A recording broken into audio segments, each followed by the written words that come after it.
안녕하십니까. 저는 평범한 중소기업을 운영하는 대표이자 한때 전국 신천지 피해자연대 초기 대표를 3년 동안 맡았던 홍여로 장로입니다.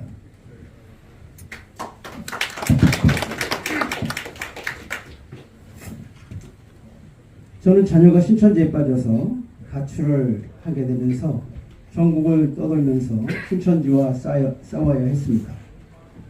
신천지 센터와 복음방 그리고 가천의 신천지 본부와 가평의 이만희 별장 앞에서 제 아내와 함께 시위를 하면서 수많은 고소와 고발의 위협을 당해야 했습니다. 그러나 눈물로 기도하며 어려운 시기를 잘 통과하게 하셨고 주님께서는 이렇게 붙들어 주셔서 결국 제 자녀는 부모의 품으로 돌아오게 되었습니다.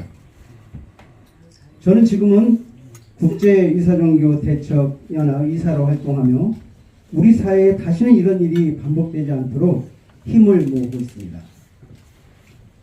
제 딸은 해외 유학에서 돌아와 국내 대학에 들어간 1학년 순수한 신앙을 가지고 있던 학기 초에 학교 근처에서 설문제에 참여하게 되었고 우연을 가장한 신천지 포교망에 걸려서 신천지 복음방과 센터에서 교육을 받으며 결국 신천지에 빠지고 말았습니다.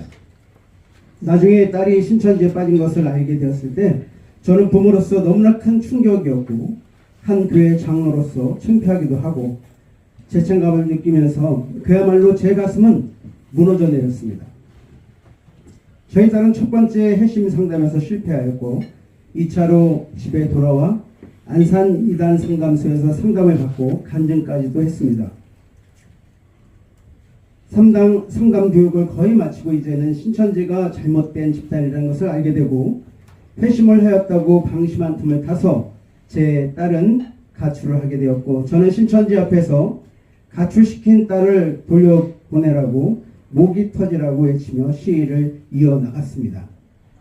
그래서 힘들게 집으로 돌아온 딸은 그 이후에도 3번이나 가출을 반복했습니다. 그때마다 제 마음은 찢어졌습니다. 저는 거리에서 교회 앞에서 신천지 행사가 있는 곳이면 어디든지 쫓아갔고 아침 저녁으로 눈물로 악으로 내 딸을 집으로 돌려보내라고 외쳤습니다.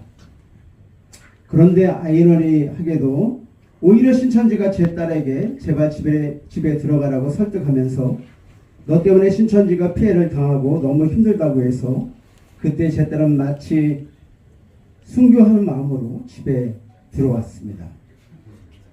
그리고 몇 달 후 어느 날 신천지의 비리들을 직접 보고서야 스스로 깨닫고 회심을 하게 되었습니다.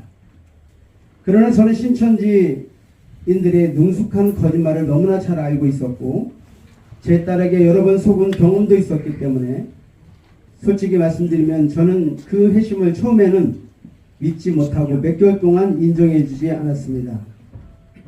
혹시 또 속이는 것은 아닐까? 또다시 가출하는 것은 아닐까 하는 두려움과 상처가 제 마음을 붙잡고 있었기 때문입니다. 하지만 신현옥 목사님께서 한번 만나보시더니 이제는 완전히 회심을 한 것 같다는 말씀을 해주셔서 그저 마음 깊이 안도의 눈물을 흘릴 수 있었습니다. 여러분, 저는 피해자인 제 딸이 가해자가 되는 현실이 가장 두려웠습니다.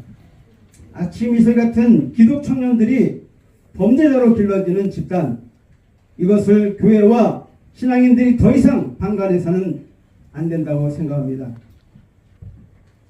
GCC 같은 기독 청년 단체에서도 신천지가 간사들을 포교하고 장악한 사건들이 있었습니다. 자녀를 찾는 부모들의 폭행을 당하고 고소와 고발에 시달리며 이 나라를 떠나고 싶다고 절규하고 있습니다. 청년들이 공부하고 신앙인으로 사회에 나가야 할 나이에 신천지의 사기꾼 교리로 세뇌되어 사기꾼으로 만들어지는 현실, 이것은 단순한 개인의 문제가 아닙니다. 여러분, 우리 사회 전체의 미래를 무너뜨리는 일이라고 생각됩니다. 저는 거리에서 추운 겨울에도 뜨거운 여름에도 아침 저녁으로 이리 시리를 하며 울었습니다. 내 자녀를 찾기 위해 울부짖는 그 마음이 바로 하나님의 마음이었던 것입니다. 오늘 이 자리에 계신 여러분, 제가 흘렸던 눈물은 저만의 눈물이 아닙니다. 수많은 피해자와 부모들의 눈물입니다. 더 이상 우리의 청년들이, 우리의 자녀들이 사이비 집단의 희생양이 되지 않도록 우리의 미래를 지고 나아갈 자녀들을 위해서 교회와 우리 신앙인들이 함께 일어나야 합니다. 감사합니다.